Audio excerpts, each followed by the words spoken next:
So different types की languages हैं जो कि हम यूज़ करते हैं फॉर्मल मेथड्स में लॉजिक को रिप्रेजेंट करने के लिए, जिसमें बहुत कॉमनली दो लैंग्वेजेस यूज़ होती हैं। एक होती है वीडीएम और दूसरी होती है VDM S L, VDM plus plus. VDM S L और वीडीएम प्लस प्लस को देखते हैं, इनके सिंटेक्स और सिमेंटिक्स में क्या डिफरेंस है। कुछ हद तक ये प्रोग्रामिंग लैंग्वेजेस से मैच करती हैं और कुछ हद तक ये उनसे थोड़ी सी डिफरेंट भी हैं। इन लैंग्वेजेस को थोड़ा सा डिटेल में एक्सप्लोर करते हैं। VDM SL एंड VDM plus plus syntax and semantics are described at length in VDM tools language manuals। बहुत सारे लैंग्वेज मैनुअल्स अवेलेबल हैं जिसके अंदर हम इनके सिंटेक्स और सिमेंटिक्स को देख सकते हैं। सबसे पहले basic types of VDM SL discuss करते हैं। अब पहली बात ये है कि ये लैंग्वेज तो है, लेकिन ये किस किस्म की लैंग्वेज है और ये हम why do we use it. ये जिस तरह आप प्रोग्रामिंग लैंग्वेजेस होती हैं जिसके थ्रू आप डिफरेंट टाइप्स के एल्गोरिदम्स को एक्सप्लेन करते हो, तो ये लॉजिक के लिए जो लैंग्वेज यूज़ होती है फॉर्मल मेथड्स में लॉजिक रिप्रेजेंटेशन के लिए, सिस्टम को आप डिस्क्राइब करते हो या किसी सिनेरियो को आप डिस्क्राइब करते हो डेटा के थ्रू, तो उस पर्पस के लिए जो लैंग्वेज या मॉडल आप यूज़ करते हो उसको हम बोलते हैं VDM SL। ठीक है।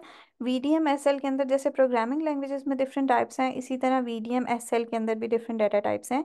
और वो डाटा टाइप्स कौन कौन सी हैं। बूल, सबसे पहले बूल आपको पता है बूलियन को बोलते हैं। It can be either zero और वन और ट्रू और फॉल्स। नेट बोलते हैं नेचुरल नंबर्स को, और नेचुरल नंबर्स के अंदर जीरो भी इंक्लूडेड है। नेट 1 बोलते हैं नेचुरल नंबर्स विदाउट जीरो। ठीक है। तो जब भी बात आएगी नेट 1 की, that means natural numbers without zero. Int का मतलब है इंटीजर्स आप डिस्कस कर रहे हो जिसमें पॉजिटिव वैल्यूज भी आ सकती हैं, नेगेटिव भी आ सकती हैं, जीरो भी आ सकता है। रैशनल नंबर वो होते हैं जब आप उस किसी भी नंबर को आप जीरो के साथ डिवाइड ना करो, यानी कोई भी इक्वेशन आपके पास हो, 5/4 ABC किसी भी तरह की इक्वेशन हो, लेकिन उसके अंदर डिवाइडेड बाय वाली term should not be equal to zero. इसको हम कोई फ्रैक्शंस में बोलते थे कि नॉर्मल फ्रैक्शन होनी चाहिए, इम्प्रॉपर फ्रैक्शन नहीं होनी चाहिए, प्रॉपर फ्रैक्शन होनी चाहिए। सो रैशनल नंबर्स का मतलब है A/B, where A and B are integers and B should not be equal to जीरो। रियल रिप्रेजेंट्स रियल नंबर्स, हर कुछ रियल नंबर के अंदर आ जाता है एक्सेप्ट इमेजिनरी नंबर्स के अंदर, यानी रैशनल नंबर्स भी आ जाते हैं, इरेशनल नंबर्स भी, दोनों रियल नंबर्स के अंदर आते हैं। फिर कैरेक्टर को रिप्रेजेंट करने के लिए, यानी अंग्रेजी के लफ्ज़ को रिप्रेजेंट करने के लिए आप ABC यूज़ करते हो। थोड़ी सी डिफरेंट दो जो डेटा टाइप्स हैं जो शायद ऊपर वालों से न्यू होने वाली हैं आपके लिए, उनमें एक है टोकन और दूसरा है कोट के साथ ए। अब ये जो है इसको आप बोलते भी कोड टाइप ही हो। ठीक है। टोकन का मतलब है किसी भी तरह की कोई भी कॉम्बिनेशन ऑफ वैल्यूज, आप उनको बोलते हो they are structureless token, without any particular representation, without any particular description, they can be called as token. ठीक है। और उसके बाद आती है लास्ट में कोड टाइप। थोड़ा सा और डिटेल में इसको देखेंगे नीचे इनके अंदर डिफरेंसेस, तो आपको ज़्यादा क्लियरली अंदाज़ा हो जाएगा। जैसे फॉर एग्जांपल यूज़र आईडी की अगर आप बात करो और यूज़र आईडी को बोलो कि इसकी टाइप है नेट। नेट आप यहाँ देख लो, इसका मतलब होता है नेचुरल नंबर्स, बट इसके अंदर जीरो नहीं आ सकता। यूजर आईडी भी जीरो नहीं हो सकती, इसलिए आप ये कह सकते हो कि नेट टाइप होगी यूजर आईडी की without zeros but with natural numbers. इसी तरह से user ID equals to nat, invalid user ID equals to user ID, it should be less और इक्वल टू 9999। अब ये देखें, ये सारे सिंबल्स वही हैं जो एज इट इज़ आप मैथ्स में या लॉजिक में यूज़ करते हो। और इसका मतलब ये है कि यूज़र आईडी नेट होनी चाहिए और मैक्सिमम वैल्यू उसकी it should be less than और इक्वल टू 9999। उससे ज़्यादा एक्सीड यूज़र आईडी की वैल्यू नहीं करनी चाहिए। अब ये एक लॉजिकल फॉर्मूला लिखा हुआ है जिसके मुताबिक ये आपको बता रहे हैं कि इसकी वैल्यू कहाँ तक रेंज कहाँ तक एग्जिस्ट कर सकती है। और ये एक और एग्जांपल है जो हमने लास्ट में टाइप पढ़ी है, that is code type. Code type आप कहाँ यूज़ कर सकते हो, कोई भी ऐसे फिक्स वैल्यूज़ हैं, जैसे आप बोलो ट्रैफिक सिग्नल कंट्रोलर, उसके अंदर तीन ही वैल्यूज़ होती हैं, रेड, ग्रीन और येलो। ठीक है। तो उन तीन लाइट्स को आप डेटा टाइप एक बना सकते हो और आप उनसे उनको ये कहोगे कि वो कोड टाइप्स होंगी, सही। और each value will represent a single code value. जैसे रेड एक कोड वैल्यू है, एम्बर कलर दूसरा कोड वैल्यू है, फ्लैशिंग एम्बर इन्होंने इनको थोड़ा सा डिस्टिंग्विश किया है, और ग्रीन। ठीक है। तो they are the values for. अब आप ट्रैफिक सिग्नल्स को रिप्रेजेंट करोगे तो ट्रैफिक सिग्नल्स को आप इसके थ्रू रिप्रेजेंट कर सकते हो। कैरेक्टर आप यूज़ नहीं कर सकते, आप उसकी जगह टोकन यूज़ कर सकते हो, क्योंकि वो एक पर्टिकुलर टाइप है और वो आपको उसी फॉर्म में मिलेगा। इसको आप ऐसे भी बोल सकते हो, they are known as structureless tokens भी हम उनको रिप्रेजेंट कर सकते हैं। यानी टोकन के अंदर कोई भी ऐसी चीज़ आती है जिसको आप किसी भी फॉर्म में रिप्रेजेंट कर रहे होते हो। अब इसके ऊपर कुछ ऑपरेटर्स अप्लाई होते हैं, सॉरी, इसके ऊपर कुछ ऑपरेटर्स अप्लाई होते हैं। उन ऑपरेटर्स में होता है यूनियन, कार्टेशियन और कॉम्पोजिट। यूनियन का मतलब है और, कार्टेशियन प्रोडक्ट का मतलब है मल्टीप्लिकेशन, और कॉम्पोजिट प्रोडक्ट का मतलब है आप रेंज प्रोवाइड करते हो। I will explain in detail the composite product, पहले दोनों सिंपल हैं। फॉर एग्जाम्पल T1 और T2 आपके पास दो टाइप्स हैं, T1 T2 all the way up to Tn। अगर आपने यूनियन अप्लाई करना है तो आप उन सब के अंदर एंड ऑपरेटर लगा दोगे। ये देखें, आपने एंड ऑपरेटर लगाया, इट रिप्रेजेंट्स यूनियन। इसी तरह से कार्टेशियन प्रोडक्ट का मतलब है आप उन सब के अंदर स्टैटिक लगाओगे, दैट रिप्रेजेंट्स मल्टीप्लिकेशन। ठीक है। और फिर लास्ट में आप क्या करोगे, कंपोजिट रिकॉर्ड टाइप आप मेंशन करोगे। अब कंपोजिट रिकॉर्ड टाइप क्या होती है कि फॉर एग्जांपल ये आपके पास इस वक्त गिवन है T:1 टी। इसको मैं एक अच्छी एग्जांपल से एक्सप्लेन करती हूँ, डेट ऑफ बर्थ की एग्जांपल से। डेट ऑफ बर्थ के अंदर कितने पार्ट्स होते हैं ये आपको भी पता है। कौन कौन से पार्ट्स होते हैं? सबसे पहले दिन होता है, फिर उसके बाद मंथ होता है, और फिर महीना होता है। ठीक है। अब इन चीज़ों को थोड़ा सा देखते हैं कि डेट ऑफ बर्थ को आप कॉम्पोजिट के थ्रू कैसे, क्योंकि date of birth is a composite type of data जिसके अंदर बहुत सारी चीज़ों से मिला के आप उसको एक चीज़ बनाते हो। सो कॉम्पोजिट डाटा टाइप के अंदर आपने इंडिविजुअली जितनी चीज़ें होंगी उन सब की अलग अलग डाटा टाइप आइडेंटिफाई करनी है। सो यहाँ पर सबसे पहले डेट के अंदर आता है डे, और डे को आप रिप्रेजेंट करते हो that is natural one. That means net one. Day के अंदर आप इसको आपने किस फॉर्म में लिया है? नेट वन में। मंथ को भी आपने रिप्रेजेंट किया है net one, that means a natural number. Year को आपने रिप्रेजेंट किया है नेट से। और फिर उसके बाद आप खुद ही बता रहे हो कि इनकी रेंज क्या है। रेंज इनकी किस तरह से है कि मेक डेट एक फंक्शन है, और उसके अंदर आप तीन पैरामीटर्स पास कर रहे हो, date, month and year. Make date एक फंक्शन है जिसके अंदर इसके आप तीनों कॉम्पोजिट पार्ट्स मेंशन कर रहे हो, और उसको आप रेंज बता रहे हो कि डी शुड बी लेस और equal to 31 and month should be less और इक्वल टू 12। या तो वो, अगर वो फॉर एग्जांपल 0 से स्टार्ट हुआ है, that should B from 0 to 11, otherwise it should B from 1 to 12। ठीक है, सेम गोज विद डे। अब डे और मंथ की हद तक तो बिल्कुल क्लियर है। ठीक है। अब आप इस फंक्शन को कॉल कैसे करोगे? मेक डेट को जब भी आपने कॉल करना होगा, आप डेट, मंथ और ईयर को वैल्यू पास करोगे। जो भी वैल्यू आपने देनी है ना, फिर ये चेक करेगा क्या डे की वैल्यू वाकई नेट वन में आ रही है, यानी वो नेचुरल नंबर है, मंथ की वैल्यू भी नेचुरल नंबर है, ईयर की वैल्यू भी नेचुरल नंबर है। So what ever the parts of that composite types is, you have to explicitly state the data type of each and every part। समझ में आ रही बात? क्लास ये थोड़ा सा मुश्किल है, अगर आपको समझ आया तो आगे चलते हैं, otherwise just let me know कि मैं इसको रिपीट कर सकूं।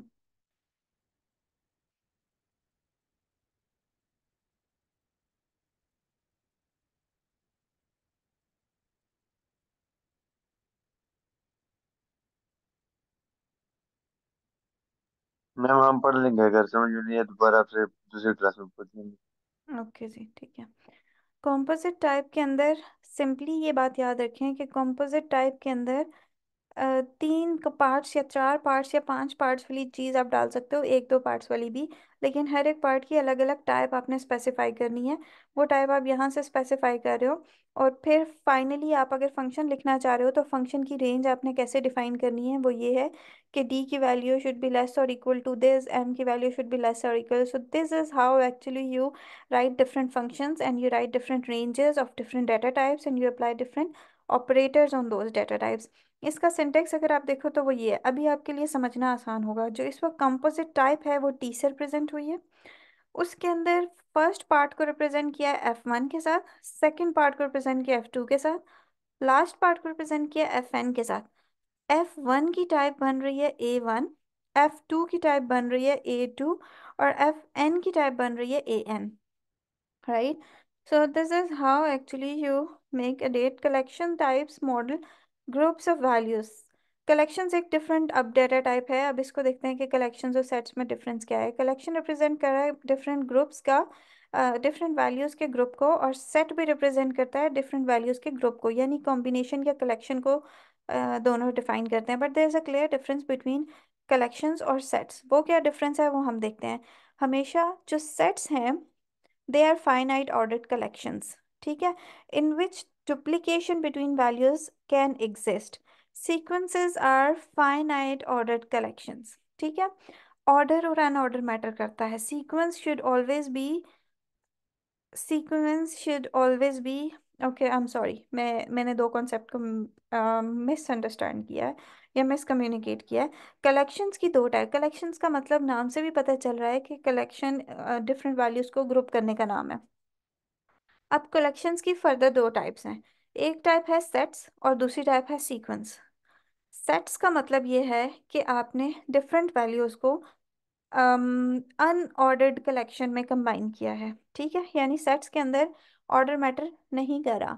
जबकि सीक्वेंसेस का मतलब ये है कि आपने फाइनाइट एलिमेंट्स को ऑर्डर किया है। सीक्वेंस नाम से ही पता चल रहा है उसमें ऑर्डर मैटर करेगा, और सेट्स का मतलब है कि उसके अंदर ऑर्डर मैटर नहीं करेगा। जैसे set of user ID, so they are finite values but they can be random, they can be without order, they can be in order but they can be without the order, right.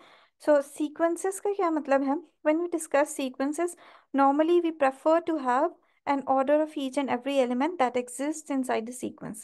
For example, यहाँ देखें string equals to sequence of char, ठीक है, यानी characters का sequence but that should be in order. यही तो difference है sets और सीक्वेंसेस के दरमियान, कि सेट्स के अंदर हम ऑर्डर को प्रेफर नहीं करते, जबकि हम सीक्वेंस के अंदर ऑर्डर को प्रेफर करते हैं। सेट इन्यूमरेशन, कुछ ऑपरेटर्स हैं जो कि सेट्स के ऊपर अप्लाई होते हैं, फिर कुछ ऑपरेटर्स होंगे जो कि सीक्वेंसेस के ऊपर अप्लाई होंगे। ये सारे के सारे आपको पता नहीं होने चाहिए, लेकिन बस ठीक है, आपको एक अंडरस्टैंडिंग होनी चाहिए। सेट पे आप इन्यूमरेट कर सकते हो।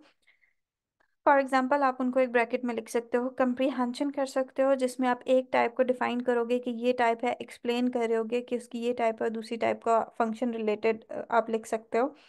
Set of integers in range आप डिफाइन करोगे कि फलानी रेंज है और उसमें ये वाले इंटीजर्स हैं। सेट मेंबरशिप का मतलब होता है कि एक element should be a member of that element.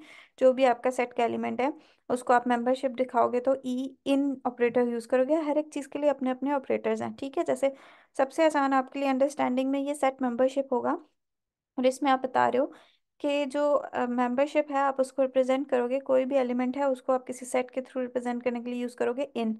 Union of sets आप बताओगे S1 एंड S2, और इसको आप यूनियन से ही रिप्रेजेंट करोगे। इंटरसेक्शन को आप इंटरसेक्शन से रिप्रेजेंट करोगे, डिफरेंस को आप डिवीजन से रिप्रेजेंट करोगे, और डिस्ट्रीब्यूटेड यूनियन को आप डी यूनियन से रिप्रेजेंट करोगे। प्रॉपर सबसेट, वीक सबसेट, और कार्डिनैलिटी को आप कार्ड से रिप्रेजेंट करोगे। वीक सबसेट को आप S1 सबसेट S2 के साथ रिप्रेजेंट करोगे, जबकि प्रॉपर सबसेट को आप रिप्रेजेंट करोगे P सबसेट ऑफ S2 के साथ, ठीक है। सो सीक्वेंसेस आ गए। इसके बाद सीक्वेंसेस में क्या है कि सीक्वेंस ऑफ कैरेक्टर आपने लिखा, for example sequence of character में आपने क्या लिखा कि कौन कौन से ऑपरेटर्स यूज होंगे। सेम ऑपरेटर जो हमने ऊपर बताए हैं, थोड़े बहुत डिफरेंट कर लो तो वो यहाँ भी यूज होंगे। आप खुद इनको देख सकते हो, जैसे यहाँ पढ़े लिखे हुए हैं, आप इनको पढ़ें, आपको समझ में आ जाएगा कि ये कौन कौन से ऑपरेटर्स हैं। Last one is map. Map का मतलब है, जैसे हम अक्सर फंक्शंस में डोमेन और रेंज को आपस में मैप करते हैं, that is known as maps. Different functions को, डोमेन और रेंज को आप आपस में मैप करते हो, that is known as map. For example आपने map string to date, that means कि डेट को आप मैप कर रहे हो स्ट्रिंग के साथ। सो यहाँ डोमेन जो है आपकी स्ट्रिंग होगी और रेंज जो है आपकी डेट होगी, ठीक है। With the domain indexing elements of the range it is therefore similar to, बस ये बेसिक सी चीज़ है। मैपिंग का मतलब है कि आप पर्टिकुलर डाटा टाइप को उसकी सब कंडीशन के साथ मैप कर रहे हो। इसके ऊपर भी बहुत सारे ऑपरेशंस एग्जिस्ट करते हैं, और ये सारे ऑपरेशन जो हैं, ऑपरेटर्स जो हैं, वो यहाँ एक्सप्लेन हुए हैं। इसमें एक और कॉन्सेप्ट है स्ट्रक्चरिंग का, और जो बहुत ही इंटरेस्टिंग कॉन्सेप्ट है, जो इसको एक्चुअल में रिजेंबल करवाता है प्रोग्रामिंग लैंग्वेजेस के साथ। तो VDM SL और VDM++ इन दोनों के दरमियान जो मेजर डिफरेंस भी आता है वो स्ट्रक्चरिंग की वजह से आता है, कि हम कैसे अपने डाटा को स्ट्रक्चराइज कर रहे हैं, या कैसे मॉड्यूलराइज कर रहे हैं, यानी कैसे उसको डिवीजन परफॉर्म कर रहे हैं। या कैसे उसकी बाउंड्री सेट कर रहे हैं। सो मेन डिफरेंस जो है वो इन दोनों के अंदर यहीं से आता है। पहली चीज़ है वीडीएम एस एल। तो वीडीएम एस एल के अंदर क्या है कि आप डिस्कस करते हो मॉड्यूल नेमिंग, इंपोर्टिंग, एक्सपोर्टिंग, मोर एक्सोटिक फीचर्स, बहुत सारी चीज़ें इसके अंदर आ जाती हैं। So first let's started with the module naming. Module का जो भी नाम होगा, यानी जो भी मॉड्यूल होगा उसको आप लिखोगे मॉड्यूल की हेडिंग और फिर उसके साथ नाम दे दोगे, जैसे नहीं हम करते क्लास और फिर क्लास का नेम देते हैं। एग्जैक्टली वैसे ही यहाँ पर VDMSL के केस में आप मॉड्यूल लिखोगे, और मॉड्यूल के अंदर ब्रैकेट यूज़ करने के बजाय आप जस्ट मॉड्यूल लिखोगे, मॉड्यूल का नाम जैसे मॉड्यूल ए, और फिर अंदर सारा कोड जो आपने परफॉर्म करना है, सारी लॉजिक वो मेंशन करोगे और लास्ट में रिप्रेजेंट करोगे बाय एंड। एंड कीवर्ड है जो कि मॉड्यूल के ख़त्म होने को रिप्रेजेंट करता है। मॉड्यूल का स्टार्ट जो है वो मॉड्यूल कीवर्ड से होता है, उसके बाद मॉड्यूल का नेम आप अपनी मर्जी से लिखते हैं और लास्ट में एंड कीवर्ड होता है। Next is importing and exporting. So what do exactly we mean by importing? Importing का मतलब ये है कि हमने कोई भी एक मॉड्यूल पहले से लिखा है और हम उस मॉड्यूल को एक्सपोर्ट करना चाह रहे हैं ताकि हम उसको यूज़ कर सकें, तो हम सिंपली क्या करेंगे, इंपोर्ट, ठीक है। और जिस मॉड्यूल को हम बाकी मॉड्यूल्स में यूज़ करवाना चाह रहे होंगे उसको हम एक्सपोर्ट कर देंगे। यानी किसी भी मॉड्यूल को आपने बनाया है, that is a library, standard library, तो एक तरफ जाके आप उसको एक्सपोर्ट करोगे और दूसरी तरफ जाके उसको आप इंपोर्ट करोगे। Next is some exotic features. कुछ और भी इसके अंदर एग्जिस्ट करते हैं जो कि बहुत सारी इंडस्ट्रियल एप्लीकेशंस के अंदर यूज होते हैं, and they are quite equally important. अभी बाकी सारे कॉन्सेप्ट जो हैं वो VDM SL, VDM plus plus दोनों के सिमिलर हैं। The major difference comes out from the structuring.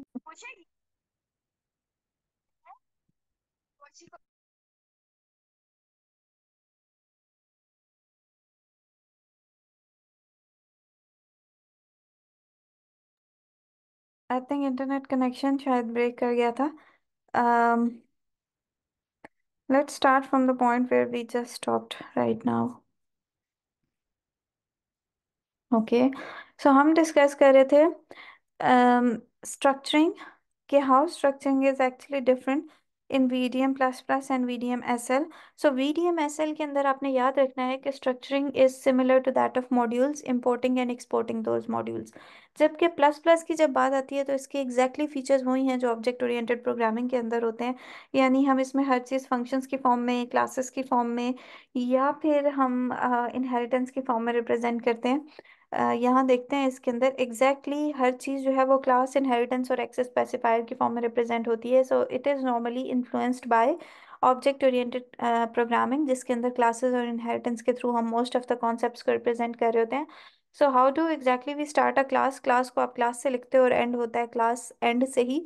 Inheritance के लिए आप एक्सटेंड्स कीवर्ड्स, या जैसे इनहेरिट C++ में हम यूज़ करते हैं, एक्सटेंड्स हम यूज़ करते हैं जावा में, तो यहाँ पर इनहेरिट्स के लिए आप जो वर्ड यूज करोगे that is sub class of, यानी this class is sub class of that class, that means this class is the parent और the child class of that another parent. Next is access specifiers. कौन से होते हैं? तीन different types के access specifiers होते हैं। एक होता है जी, आपको पता ही है ऑलरेडी, प्राइवेट, जिसका मतलब है कि सिर्फ अपनी क्लास के अंदर डाटा एक्सेसिबल होगा। पब्लिक का मतलब है हर जगह पर एक्सेसिबल होगा, और प्रोटेक्टेड का मतलब है कि वो सिर्फ अपने पेरेंट के चाइल्ड में एक्सेसिबल होगा, उसके अलावा वो कहीं भी एक्सेसिबल नहीं होगा। So next is modelling functionality. Modelling functionality का मतलब ये है कि let me just turn the door of.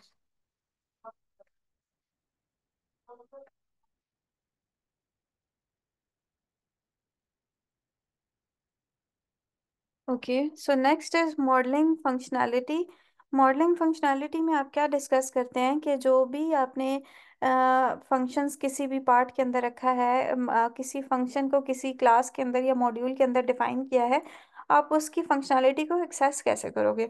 उसकी फंक्शनैलिटी को एक्सेस करने का तरीका बहुत ही सिंपल है।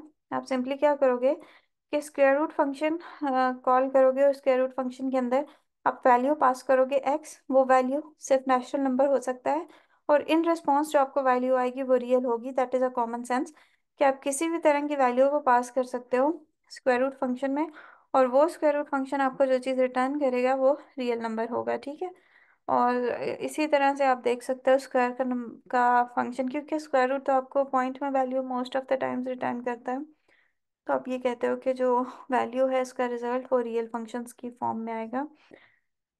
यहाँ देखें, बहुत सारी चीज़ें और भी डिस्कस हुई हुई हैं। एक्स मीन्स आर, और अगर जो आपका रिजल्ट होगा, post post condition pre condition की भी बात हुई हुई है यहाँ पे। जो आपका रिजल्ट आएगा जो कि आप आर से रिप्रेजेंट कर रहे हो, आर इस वक्त रियल है, अगर आप उसी आर का स्क्वायर लोगे तो जो वैल्यू होगी दैट विल बी एक्स, यानी वही नंबर जिसका आपने स्क्वायर रूट कैलकुलेट करवाना था। ठीक है। So square root of X colon natural and R comma real, that simply tells के एक्स की वैल्यू जो है वो नेचुरल नंबर होनी चाहिए और आर की वैल्यू जो है वो रियल नंबर होनी चाहिए। और जब आप आर का स्क्वायर लोगे तो आपको वापस एक्स मिलेगा, but provided the fact that R should be greater और इक्वल टू जीरो। और अगर वो जीरो ना हुआ, अगर वो ग्रेटर और इक्वल टू जीरो ना हुआ, दैट मीन्स कि वो एक नेगेटिव वैल्यू है, और negative value already natural numbers के अंदर आ ही नहीं सकती। हम सिर्फ पॉजिटिव वैल्यूज नेचुरल्स में डिस्कस करते हैं, इंटीजर्स हों फिर उसमें हम पॉजिटिव नेगेटिव दोनों लेते हैं। सो अगेन यहाँ पर इसको फर्दर सिंप्लीफाई किया हुआ है कि SQRTP फंक्शन x की वैल्यू शुड बी रियल और r की value should be real. That means pre condition इसकी ये होगी कि x शुड बी ग्रेटर और इक्वल टू जीरो। रियल और इमेजिनरी में फ़र्क ही होता है कि आप माइनस वैल्यू लगाते हो इमेजिनरी में और उसके ऊपर अंडर रूट आ जाता है। तो यहाँ पर इसकी प्री कंडीशन ये है कि x should always be greater और इक्वल टू जीरो। अगर वो ग्रेटर और इक्वल टू जीरो होगा तो इसका साफ साफ मतलब यही है कि ये उसकी प्री कंडीशन है। और पोस्ट कंडीशन में आप ये देखो कि R square equals to X करोगे और आर शुड बी ग्रेटर और इक्वल टू जीरो, यानी जो भी वैल्यू होगी उसका रिजल्ट एक्स आएगा, बट इस केस में भी आर को ग्रेटर देन जीरो होना चाहिए। So this was in depth understanding of both the languages, यानी ये टॉपिक आज हमने स्टार्ट किया और इस टॉपिक को आज हमने फिनिश भी कर लिया। So this is how actually you study different kind of programming, different kind of languages, logic languages, I am sorry, different kind of logic languages. ये दो लॉजिक लैंग्वेजेस हमने अभी डिस्कस की हैं, और दे आर क्वाइट इंपॉर्टेंट। जब आप किसी भी चीज़ को फॉर्मली या लॉजिक के फॉर्म में रिप्रेजेंट कर रहे होते हो तो हम इन दोनों में से किसी भी एक लैंग्वेज का यूज़ कर रहे होते हैं। इसको आप मोस्टली लैंग्वेज के बजाय लोग इसको कहते हैं मॉडल रिप्रेजेंटेशन। इनके थ्रू आप अपने मॉडल्स को रिप्रेजेंट कर सकते हो easily. So if you have a question, आप वो क्वेश्चन पूछें, अदरवाइज मैं इसकी रिकॉर्डिंग फिर अपलोड कर दूंगी।